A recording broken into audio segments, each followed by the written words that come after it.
दोस्तों, वर्तमान में पूरी दुनिया में अगर किसी चीज़ की चर्चा सबसे ज़्यादा हो रही है तो वो है कोरोना वैक्सीन। कोरोना महामारी पर नियंत्रण के लिए दुनिया के कई देशों में टीकाकरण का अभियान चल रहा है और कोरोना वायरस महामारी के बीच वैक्सीन से दुनिया भर के लोगों को बड़ी उम्मीदें हैं। लेकिन साथ ही वैक्सीन को लेकर लोगों के मन में कई तरह के सवाल भी हैं कि वैक्सीन होती क्या है, या बीमारी से लड़ने में किस तरह से मददगार है, या कैसे काम करता है, इसके साइड इफ़ेक्ट क्या क्या है, क्या वैक्सीन कोविड से बचाव करती है, क्या वैक्सीन लेने के बाद भी मुझे कोविड हो सकती है, मुझे कोई वैक्सीन लेनी चाहिए कि नहीं लेनी चाहिए। इन सभी तरह के सवालों के जवाब हम देखेंगे इस वीडियो पर। तो नमस्कार दोस्तों, मेरा नाम है रामेश्वर धीवर और स्वागत करता हूं आप सभी का आपके प्यारे study channel RD study point पर। सबसे पहले जानते हैं कि वैक्सीन होती क्या है और यह कैसे काम करती है। तो दोस्तों, वैक्सीन या टीका जैविक पदार्थों से बना द्रव्य है। यह शरीर के अंदर रोग प्रतिरोधक क्षमता यानी कि इम्यूनिटी को बढ़ाकर शरीर में उत्पन्न होने वाले सूक्ष्म जीवों को नष्ट करने का काम करती है।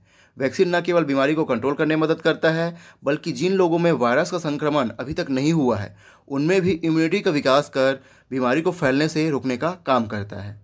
यानी कि दोस्तों, अगर आसान शब्दों में कहें तो एक वैक्सीन जो है आपके शरीर को किसी बीमारी, वायरस या संक्रमण से लड़ने के लिए तैयार करती है और वैक्सीन लगवाने के कुछ वक्त बाद ही आप उस बीमारी से लड़ने की इम्यूनिटी विकसित कर लेते हैं। उसके बाद कोविड वैक्सीन के बारे में जो सबसे बड़ा सवाल है वो इसकी सुरक्षा को लेकर है कि क्या कोविड-19 वैक्सीन पूरी तरह से सुरक्षित है। तो दोस्तों, इसका जवाब आप यहाँ पे देख सकते हैं कि वैक्सीन को आधुनिक दुनिया की सबसे बड़ी चिकित्सकीय उपलब्धियों में से एक माना जाता है। विश्व स्वास्थ्य संगठन यानी कि वर्ल्ड हेल्थ ऑर्गेनाइजेशन के अनुसार वैक्सीन की वजह से हर साल करीब 20 से 30 लाख लोगों की जान बच पाती है। साथ ही सीडीसी यानी कि centres for disease control and prevention, इनका कहना है कि बाजार में लाए जाने से पहले वैक्सीन की गंभीरता से जांच की जाती है। पहले प्रयोगशाला में जांच की जाती है, फिर जानवरों पर इनका परीक्षण किया जाता है, उसके बाद ही मनुष्यों पर वैक्सीन का ट्रायल किया जाता है और इन सब प्रोसेस के बाद ही लोगों को वैक्सीन लगाई जाती है। साथ ही दोस्तों, ज़्यादातर विशेषज्ञों की राय है कि कोरोना से लड़ने के लिए बनी अब तक लगभग सभी वैक्सीन जो है सुरक्षा संबंधी रिपोर्ट ठीक ठाक रही है। हो सकता है कि वैक्सीनेशन के चलते मामूली बुखार आ जाए, या फिर सिर दर्द हो, या फिर इंजेक्शन लगने वाली जगह पर दर्द होने लगे। लेकिन डॉक्टरों का कहना है कि अगर कोई वैक्सीन जो है 50% तक प्रभावी होती है तो उसे सफल वैक्सीन की श्रेणी में रखा जाता है। साथ ही साथ उनका ये भी कहना है कि वैक्सीन लगवाने वाले व्यक्ति को अपने स्वास्थ्य में होने वाले किसी भी मामूली बदलाव पर पूरी नज़र बनाए रखनी होगी और किसी भी बदलाव को तुरंत किसी चिकित्सक से शेयर करना होगा। तो दोस्तों, आपके मन में भी अगर वैक्सीन की सुरक्षा को लेकर सवाल है तो मैं आपसे कहूंगा आपको बिल्कुल डरने की ज़रूरत नहीं है। भारत में भी दो तरह की वैक्सीन दी जा रही है, एक है कोविशील्ड, दूसरा है कोवैक्सीन, जो कि पूरी तरह सुरक्षित पाया गया है। लेकिन फिर भी आपके मन में सवाल होगा कि वैक्सीन किसे लगवाना चाहिए, किसे नहीं लगवाना चाहिए, तो इसकी जानकारी भी आपको आगे मिलने वाली है। उसके बाद हमारे मन में जो अगला सवाल आता है वो है कि क्या वैक्सीन कोविड से बचाव करती है। तो दोस्तों, इसका आंसर है कि एक वैक्सीन जो है आपके शरीर को किसी बीमारी, वायरस या संक्रमण से लड़ने के लिए तैयार करती है। वैक्सीन लगने के कुछ वक्त बाद ही आप उस बीमारी से लड़ने की इम्यूनिटी विकसित कर लेते हैं। अमेरिका के centre of disease control and prevention यानी कि सीडीसी का कहना है कि वैक्सीन बहुत ज़्यादा शक्तिशाली होती है, क्योंकि ये अधिकांश दवाओं के विपरीत किसी बीमारी के इलाज नहीं करती, बल्कि उन्हें होने से रोकती है। साथ ही केंद्रीय स्वास्थ्य और परिवार कल्याण मंत्रालय के मुताबिक आमतौर पर कोविड-19 वैक्सीन की दूसरी डोज लेने के 2 हफ्ते बाद एंटीबॉडी का सुरक्षात्मक स्तर विकसित हो जाता है। उसके बाद हमारे मन में जो सवाल आता है कि क्या मुझे कोविड वैक्सीन लेनी चाहिए। तो दोस्तों, इसके लिए मैं कहना चाहूँगा कि कहीं भी कोविड वैक्सीन लगाना अनिवार्य नहीं किया गया है, लेकिन ज़्यादातर लोगों को यह सलाह दी जाती है कि वो वैक्सीन लगवाएं। हालांकि स्वास्थ्य संबंधी परेशानियों से जूझ रहे लोगों के मामले में यह अपवाद है, जिसके लिए मैं आपको आगे एक्सप्लेन करने वाला हूँ किनको वैक्सीन लेनी चाहिए और किनको नहीं लेनी चाहिए। साथ ही साथ सीडीसी का कहना है कि वैक्सीन न सिर्फ कोविड-19 से सुरक्षा प्रदान करती है, बल्कि दूसरों को भी सुरक्षित करती है। इसके अलावा सीडीसी ने कहा है कि टीकाकरण को महामारी से बाहर निकालने का सबसे महत्वपूर्ण जरिया क्या है, वैक्सीन है। साथ ही दोस्तों, विश्व स्वास्थ्य संगठन का अनुमान है कि संक्रमण को रोकने के लिए कम से कम 65 से 70% लोगों को वैक्सीन लगानी होगी, जिसका मतलब यह है कि ज़्यादा से ज़्यादा लोगों को टीका लगवाने के लिए प्रेरित करना होगा। बहुत से लोग ऐसे भी हैं जिन्हें कोविड-19 वैक्सीन तैयार होने की रफ्तार को लेकर कई तरह की चिंताएं भी हैं। तो दोस्तों, यह सच है कि वैज्ञानिक जो है किसी वैक्सीन को विकसित करने में कई साल का समय लगा देते हैं, मगर कोरोना महामारी का समाधान ढूंढने के लिए रफ्तार को काफ़ी बढ़ाया गया है। इसलिए विश्व स्वास्थ्य संगठन जो है वैज्ञानिकों, व्यापारिक और स्वास्थ्य संगठनों के साथ मिलकर काम कर रहा है। तो दोस्तों, संक्षेप में कहें तो अरबों लोगों के टीकाकरण से कोविड-19 को फैलने से रोका जा सकेगा और दुनिया हर्ड इम्यूनिटी की ओर बढ़ेगी। साथ ही विशेषज्ञों का कहना है कि हर्ड इम्यूनिटी के जरिए ही दुनिया सामान्य जीवन में दोबारा लौट पाएगी। अगला सवाल आता है कि टीकाकरण न करने का क्या जोखिम है। तो दोस्तों लोगों के मन में ये सवाल उठ रहा है कि क्या टीका लेना ज़रूरी है, क्या मुझे वैक्सीन लगवानी चाहिए, अगर मैं नहीं लगवाता हूँ तो क्या होगा।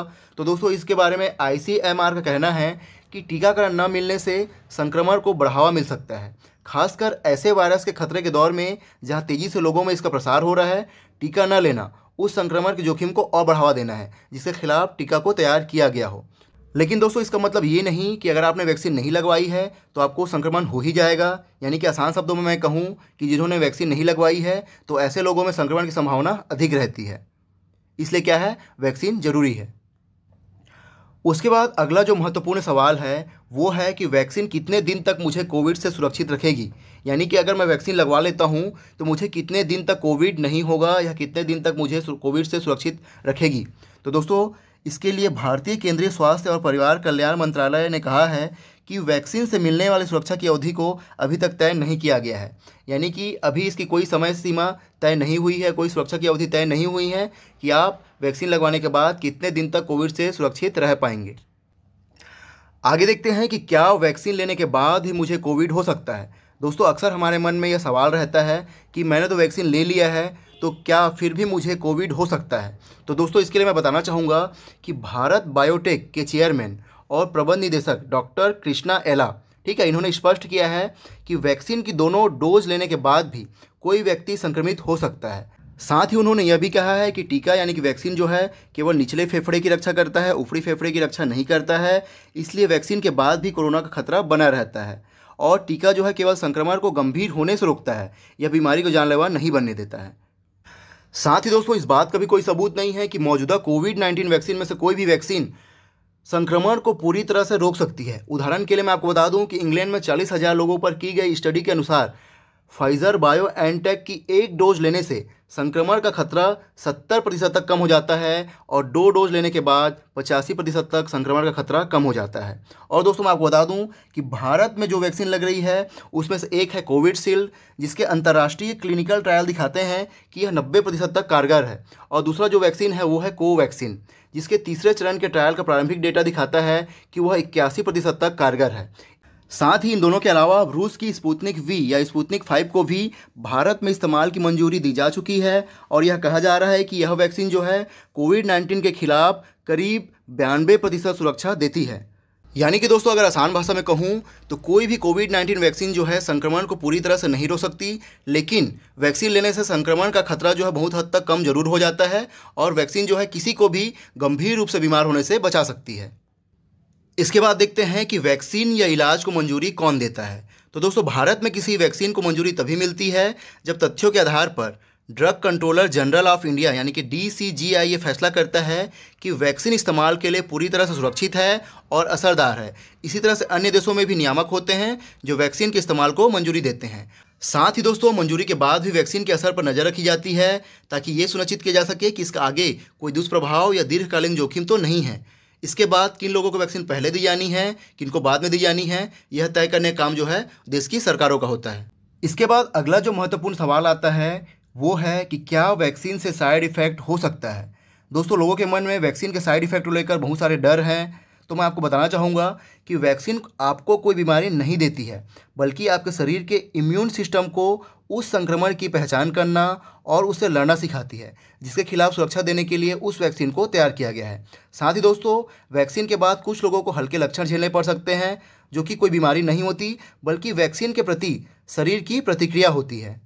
तो दोस्तों अगर वैक्सीन के साइड इफेक्ट के बारे में बात करें तो सीरम इंस्टीट्यूट और भारत बायोटेक दोनों ने अपनी अपनी कोरोना वायरस वैक्सीन के रिस्क और साइड इफेक्ट के बारे में बताया है, जिसमें इंजेक्शन लगने वाली जगह पर सूजन, दर्द, लाल और खुजली होने जैसे लक्षण शामिल है। साथ ही इसके अलावा बाजू अकड़ जाना, इंजेक्शन लगने वाली बाह में कमजोरी, शरीर में दर्द, सिर दर्द, बुखार, बेचैनी, थकान, चकत्ते, मितली और उल्टी जैसे कुछ सामान्य साइड इफेक्ट शामिल है, जो कि 10 में से सिर्फ एक व्यक्ति को ही यह सामान्य रिएक्शन दिखाई देता है और आमतौर पर कुछ दिन में ठीक भी हो जाता है।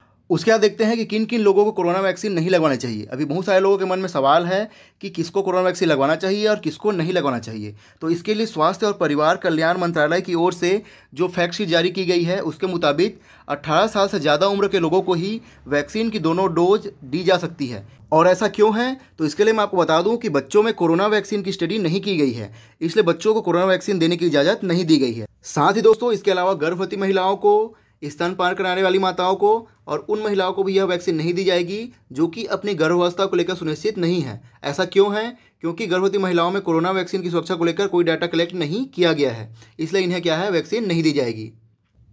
साथ ही इसके अलावा जिन लोगों को कोरोना वैक्सीन दी जा चुकी है, अगर उनको कोई एलर्जी रिएक्शन होता है तो उन्हें वैक्सीन की दूसरी डोज नहीं दी जाएगी। इसके अलावा इंजेक्टेबल थेरेपी, खाद्य पदार्थ आदि कारण पहले या बाद में एलर्जी या किसी भी प्रकार के रिएक्शन का सामना करना पड़ता हो तो ऐसे लोगों को भी वैक्सीन नहीं दी जाएगी।